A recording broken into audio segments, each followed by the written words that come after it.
Hello everyone, my name is Renada Abodi. I will be responsible for reading the introduction on our group, which is group one for the educational psychology.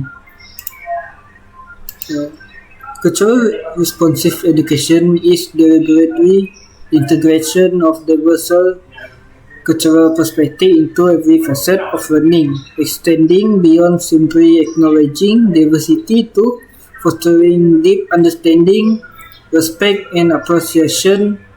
This inclusive approach shapes curriculum, teaching method, and school culture to reflect the variety of students, various backgrounds, including culture, ethnicity, religion, language, and socio-economic status, ensuring every student feels seen and valued by equipping learners with cross-cultural communication skills, challenging stereotypes, and promoting empathy and belonging. Cultural responsive education prepares students to thrive in globalized world and become engaged, empathetic, and responsible for global citizens. Next is our introduction to Malaysia and South Korea educational background. Malaysia educational system reflects on its multicultural society, shaped by historical influence and structured around nation and vernacular school to promote unity and cultural preservation. Integration efforts include civic education, cross-cultural events, and teacher training to challenges such as resource gap and language proficiency persist. South Korea, traditionally homogeneous and influenced by Confucian value, which is undergoing change due to globalization and increasing multicultural families. The government has responded with inclusive education policies and support centers, but challenges like language barrier and social integration remain. Both countries are progressing toward inclusivity, reflecting their unique cultural and historical context. That's all from me. Thank you. Okay, so hello everyone. I'm Iman, and I'm going to talk about comparison between Malaysia and South Korea. So we're comparing Malaysia and South Korea in terms of student interaction and social dynamics. In Malaysia, students are more used to different cultures, and we celebrate many festivals together like Hari Raya, Chinese New Year, and Deepavali, and often mix during group work. It helps build respect and understanding. But in vernacular school, some students may have limited exposure to other cultures. Like in South Korea, multiculturalism is still quite new, and students from mixed background face challenges like language barriers and sometimes exclusions. So overall, Malaysia is more established in handling diversity, while South Korea is still adapting. Yeah, that's all for me. Thank you. So, hello everyone. My name is Avalina Nakmidus, and I'll be discussing comparison between Malaysia and South Korea in terms of parental involvement and school community relations. Let's begin with Malaysia. In Malaysia, parental involvement tends to vary by ethnicity and socio-economic backgrounds. School frequently hosts cultural events and open days to encourage family participation. Parent-teacher association, or we call it as PTAs, also play a key role in fostering engagement. However, especially for underprivileged or minority parents, can limit involvement. Despite this, community involvement is generally viewed as essential to student success. In contrast, South Korea places a much stronger emphasis on academic achievement and private tutoring. There is comparatively less emphasis on school or community-based engagement.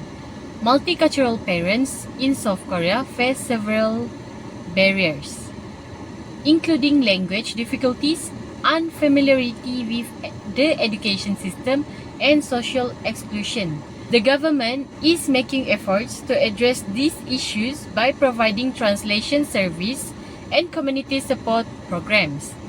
However, these efforts are still limited and need to be expanded to enable better participation by multicultural families. When we compare both countries overall, Malaysia offers a more inclusive multicultural environment and encourages community involvement, though it still needs to improve equality across all groups. On the other hand, South Korea maintains a strong focus on academic success, but is still working to develop better support system for diverse families and improve community integration. That's all for my part. I'm moving on to my next teammate. Thank you. Now I will be explaining about the positive and negative effects of multicultural classrooms. So as we know, in both Malaysia and South Korea, classroom with students from different cultures both have positive as well as negative effects. In Malaysia, students come from many races like Malay, Chinese, and Indian. This mix helps them to learn about teamwork, respect, and different ideas. Friendship often grow through group work, sports, and after-school activities, which helps build peace and understanding. In South Korea, most students are Korean, but foreign students are joining school. This gives Korean students a chance to learn about other cultures and help foreign students to adjust and do better in school. However, there are also challenges that they face. So in South Korea, the language barrier is a big problem. Classes are in Korean, so foreign students struggle to understand lessons or also make friends. This leads them to be lonely. In Malaysia, even though students are used to diversity, stereotypes, and assumption, still cause misunderstanding if not handled well by schools. Parents and the school community also play a big role.